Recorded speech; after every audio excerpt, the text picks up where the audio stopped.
abandi ugasanga barafite ikibazo cyo guhora bataka umutwe.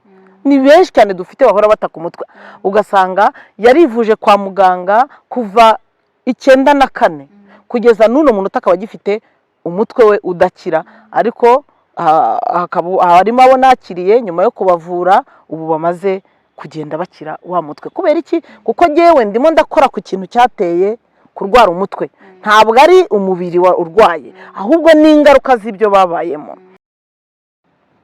Yewe niyo tunabibona bazabona ko nugaragaje ya myitwarire itari myiza, ishobora kuba yaba ifitanye isano nyine n'ibyo umuntu yahuye nabyo. Iyo bakubonye uko witwara nayo mazina nk'uko babivugaga bakuha, bakakwita bakavuga ngo kanaka ngo bwarasose, undi yatewe n'umusazi, abandi bati uriya ni ikibura buryo, uriya yewe nta muntu urimo yapfuye ahagaze. Amazina tubaho ubundi twe tuyita imvugo zikomeretsa. Uzasanga rero nugize ibyo bimenyetso bifitanye isano n'amateka ajya kureba muganga w'umubiri, nta nubwo ari na bibi, kuko muganga w'umubiri ahubwo we yakagombye kuba bibonye ko niba bidashoboka ko ashobora kumuvura akabona amaranye nawe igihe kinini cyane, yakamwoherereje uwita ku buzima bwo mu mutwe, inzobere zita ku buzima bwo mu mutwe, clinical psychologist, kugira ngo bafatanye mu rugendo rwo kwita kuri wa muntu.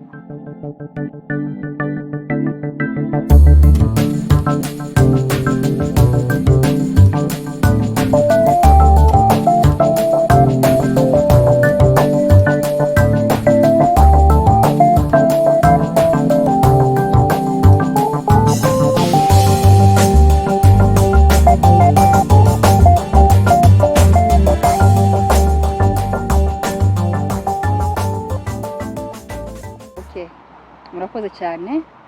Nasanze ubuzima bwo mu mutwe ari cyo kintu gisa nkaho kiri hejuru cyane, kuko kiafectinga cyangwa gifite ingaruka ku buzima bw'umubiri usanzwe. Ushobora kurwara ari ibintu biturutse mu bwonko, ari ibyo nahuye nabyo. Nkaba nshobora kwitwara nk'abikigwari muri societe yacu, abantu bose nyine bambura ati dore wa muntu w'ikigwari muri societe, ariko wenda ari ikibazo cyo mu mutwe mfite.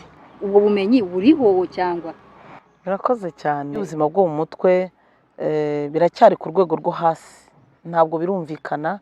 Cyakoze ikintu cyateye imbere ku birebana na za nkingi zivuga ubuzima, ishoboye kuba imaze gutera imbere ni inkingi yo kwita ku buzima bw'umubiri, icyo twita physical health, sibyo?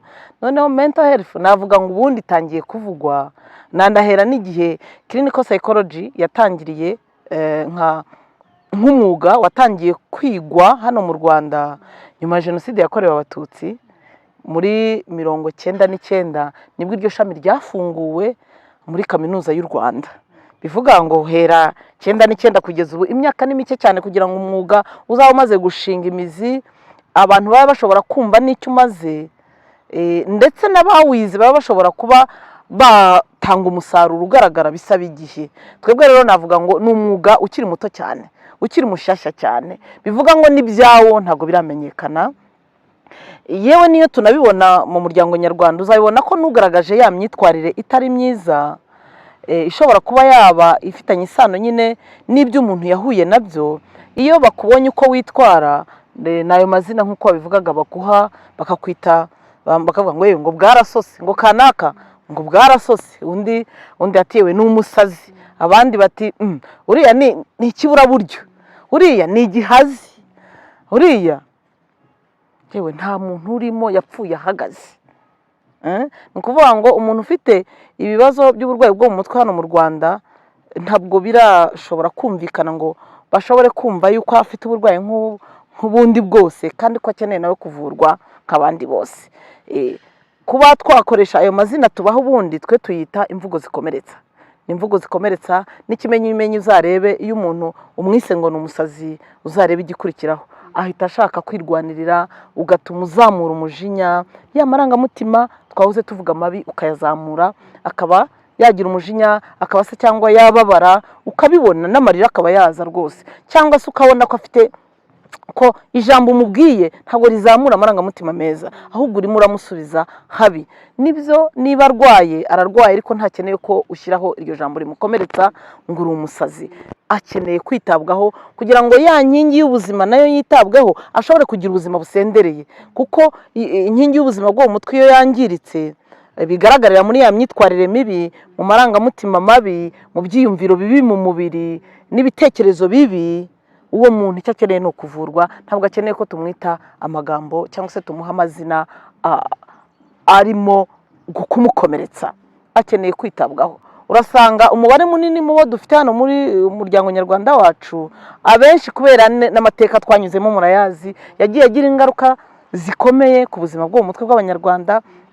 Turafite n'ibibazo mu miryango ubu ngubu, aho twumva ukajya kumva umugabo runaka yishe umugore we, ukumva umugore yishe umugabo, ukumva umubyeyi yishe umwana, ukumva abavandimwe bicanye. Iyo myitwarire yose iratwereka ko ubuzima bwo mu mutwe bwacu bw'abanyarwanda bukeneye kwitabwaho by'umwihariko, cyane ko nyine tunazi ko icyabuhungabanije kirahari n'ikigomeza kubuhungabanya kirahari. Ubwo rero abanyamwuga, niyo mpamvu twebwe dufite iyo nshingano yo gufasha abantu kumenya ubuzima bwo mu mutwe, bagakumira indwara zo mu mutwe, hanyuma abarwaye bakaba bavurwa. Mushobora no kureba n'ubushakashatsi bugenda bukorwa hano muri iki gihugu, buragaragaza ko dufite abafite uburwayi bwo mu mutwe benshi pe. Hari ubushakashatsi nibuka bwakozwe hagati ya Minisiteri y'Ubuzima y'u Rwanda n'ishami ry'umuryango w'abibumbye ryita ku buzima ku isi. Ubushakashatsi bwabaye 2008, byonyine ndebye indwara ebyiri ziragaragaza ko dufite umubare munini w'abantu bakeneye kwitabwaho.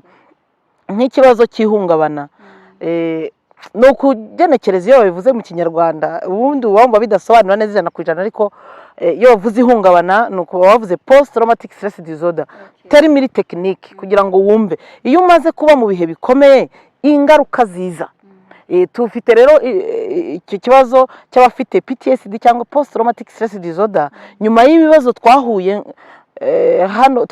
nabyo hano mu Rwanda, cyangwa se nyuma y'ibyo twabayemo hano muri uru Rwanda, bigaragaza ko dufite abantu muri ubwo bushakashatsi bagaragazaga ko 28.54% bafite ikibazo cya post traumatic stress disorder. Iyo mibare uyigereranije n'imibare dufite y'abatuye u Rwanda, turakabakaba cyangwa se turenzeho gato miliyoni 12, hita ugerageza kubibara wumva umubare w'abafite ikibazo cy'ihungabana cyangwa se post traumatic stress disorder muri uru Rwanda ni benshi cyane. Hanyuma bakavuga hari n'indi ndwara nanone muri icyo gihe basohoye muri ubwo bushakashatsi irebana n'agahinda gakabije, nabwo ni ukugenekereza iyo babishyira mu kinyarwanda, ubundi mu ndimi z'amahanga ni depression. Baravuga ngo umubare w'abanyarwanda bafite ikibazo cya depression ni 20.49%. Nabwo hita uhera kuri wa mubare w'abanyarwanda dufite miliyoni 12 cyangwa zirengaho gatoya, hanyuma ubihuze urebe umubare w'abarwayi dufite muri iki gihugu. Icyo rero ikibazo wibajije, ese biratureba cyangwa twebwe birahari koko. Ubwo mvuze indwara ebyiri gusa, izindi nazo zirahari nyinshi. Indwara zo mu mutwe ubundi ziri ubwoko bwinshi. Ubwo rero ubwo burwayi turabubona, nta handi uzaburebera, nyine ubirebera mu myitwarire abantu bafite, ukabirebera mu buryo abantu batekereza. Reka tunarebe muri no minsi abantu barimo bagenda bagerageza kwiyahura ni benshi cyane. Icyo nacyo ni ikimenyetso cyerekana ko abantu bafite ibibazo byo mu mutwe. Abandi ugasanga barafite ikibazo cyo guhora bataka umutwe, ni benshi cyane dufite bahora bataka umutwe. Ugasanga yarivuje kwa muganga kuva 94 kugeza n'uno muntu akaba agifite umutwe we udakira, ariko harimo abo nakiriye nyuma yo kubavura ubu bamaze kugenda bakira wa mutwe. Kubera iki? Kuko jyewe ndimo ndakora ku kintu cyateye kurwara umutwe, ntabwo ari umubiri urwaye, ahubwo ni ingaruka z'ibyo babayemo. Bamwe nk'ingero nagiye mbona nabagiye bafatwa ku ngufu, sibyo? Ugasanga rero, cyangwa se ugasanga nababanye nabi n'abagabo babo cyangwa n'abagore babo. Iki kibazo cya violence mu muryango cyangwa guhohoterana mu muryango, nabyo birimo biragenda bitera izo ngaruka. Umuntu noneho umubiri ukaba ari we ubyishyura niba ariko navuga. Ariko ni ukubera iki? Ni uko ubwonko nyine n'ubundi bufite imirimo ibiri, buyobora umubiri kandi bukanagenga n'ubuzima bwo mu mutwe, bwa buzima bwo mu mutwe twaboneye mu mitekerereze, mu marangamutima, mu byiyumviro by'umubiri ndetse n'imyitwarire. Ibyo rero benshi ntibabizi. Uzasanga rero n'ugize ibyo bimenyetso bifitanye isano n'amateka ajya kureba muganga w'umubiri, nta nubwo ari na bibi, kuko muganga w'umubiri ahubwo we yakagombye kuba abibonye ko niba bidashoboka ko ashobora kumuvura akabona amaranye nawe igihe kinini cyane, yakamwoherereje uwita ku buzima bwo mu mutwe, inzobere zita ku buzima bwo mu mutwe, clinical psychologist, kugira ngo bafatanye mu rugendo rwo kwita kuri wa muntu. Uzasanga rero ubuzima bwo mu mutwe ntabwo buragera kure pe. N'ikimenyimenyi uzarebe ibigo dufite muri iki gihugu byita ku buzima bwo mu mutwe wabibarira ku ntoki. Nanjye ubwo nashyizemo uruhare rwanjye kuva 2012, nanjye nshinga Mental Health Dignity Foundation nka clinical psychologist and therapist, nyuma y'uko nabonaga ko bikenewe, nanjye ntanga uyu musanzu wanjye, ntangira gufasha abo bantu kuva 2012, mpabwa n'ubuzima gatozi na leta y'u Rwanda RGB 2016, ndakora nemewe n'amategeko. Yego, bivuga ngo rero icyo nshaka kubereka ntabwo mu by'ukuri biramenyekana, hazwi cyane ubuzima bw'umubiri. Nyamara hari izindi nkingi ebyiri zikeneye nazo zo kwitabwaho, ubuzima bwo mu mutwe ndetse n'uburyo abantu babana, kugira ngo generasiyo zizakurikiraho zaba zifite ubuzima bwiza bwo mu mutwe. Nashambaze nkuko wari uvuze ko hari ukuntu abantu bajya kwivuza kwa muganga, muganga abona yatindanye umurwayi akaba avuga ati ushobora kujya hariya wenda aho hashobora kuva igisubizo. Ese hari imikoranire mushobora kuba mujyana n'abaganga b'umubiri afite iyo knowledge cyangwa ubwo bumenyi hejuru y'ubuzima bwo mu mutwe? Yego, turakorana n'abaganga bita ku mubiri ba medical doctors. N'ikimenyimenyi mu bakiriya mfite, ndafite abakiriya nagiye mpabwa nabo. Tuvuge naguha nk'urugero, hariho umwana wari ufite ikibazo cyo kwiyahura, yaragerageje kwiyahura inshuro 4, anywa ibinini byinshi rwose. None ibyo binini abimaze kubinywa, urumva umubyeyi we nta handi hantu yahise atekereza, yahise amujyana kwa muganga. Amugejeje kwa muganga rero baza kubona ko nyine harimo ibimenyetso by'uko afite ibibazo byo mu mutwe. Muganga, kubera ko hariho abaganga, jyewe ntangira urugendo rwo gushinga Mental Health Dignity Foundation, mu ntango nagiye ngerageza kugenda njya mu bigo bitandukanye, nagerageje gukora inyandiko, ngenda ngerageza kuzisangiza abantu batandukanye mu bigo bitandukanye, n'abaganga bamwe twagiye tubonana nkabasobanurira uwo ndi we, umwuga wanjye, n'icyo nshobora gukora, n'icyo niteguye gufatanya nabo. Hanyuma rero kubera ko nagiye ngerageza kubaha ibisobanuro by'ibyo nkora no kubafasha gusobanukirwa ubuzima bwo mu mutwe icyo ari cyo, abo twagiye dukorana rero nagiye nsobanurira bose bahuye n'abantu bafite ibibazo byo mu mutwe, babafasha by'umubiri. Birumvikana ko hari ibyo bagomba, urumva umuntu wanyweye nk'ibinini bari ibyo babanza gukora kugira ngo ubwo burozi bwagiye mu mubiri. Ntabwo nzi tekinike bakoresha, ariko ndagerageza kubyimagina uko babigenza kugira ngo umuntu ashobore kugarura ubuzima. Hanyuma nyuma bahita bampamagara, kuko nimero zanjye narazibahaye, bakampamagara, izo kese bakazinyoherereza kugira ngo mbafashe. Ndazifite rwose, izo ngero ndazifite. Kimwe nuko nanjye abo nakiriye nkaza gusanga hari ibibazo bafite bireba muganga w'umubiri ntashoboye jyewe, mbavura mu kwita ku buzima bwo mu mutwe, nkakoresha icyo twita psychotherapy, nkabaherekeza nkora kuri bya bindi bahuye nabyo byabateye uburwayi bwo mu mutwe bugaragarira mu bimenyetso bitandukanye. Noneho ubwo jyewe rero nguma mu murongo w'ibyo nize.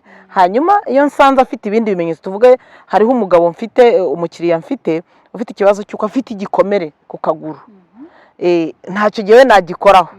Ubwo rero cyo dufatanyije nawe mushishikariza ko asanga muganga w'umubiri, jyewe ko nzakomeza gukorana nawe ku birebana n'icyatumye akomereka, sibyo?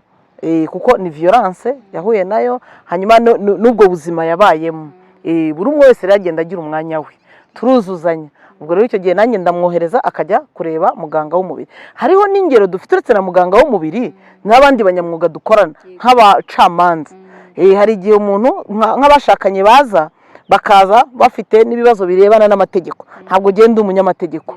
Icyo gihe mboherereza umunyamategeko, abo dushobora kuba tuziranye, cyangwa se nkamwohereza ku rukiko ruzwi na leta, njyewe nkaba nanamuherekeza kugira ngo ashobore kugira amarangamutima meza, imitekerereze myiza, kuko abenshi hari igihe usanga kuba ataranize kujya kugana ikigo runaka azamura amarangamutima atari meza. Noneho jyewe ubwo nkakomeza kumusapotinga psychologically cyangwa kumwitaho muri bwa buzima bwo mu mutwe kugira ngo atagira amarangamutima mabi, adatekereza nabi cyangwa se atanabitinya kujyayo.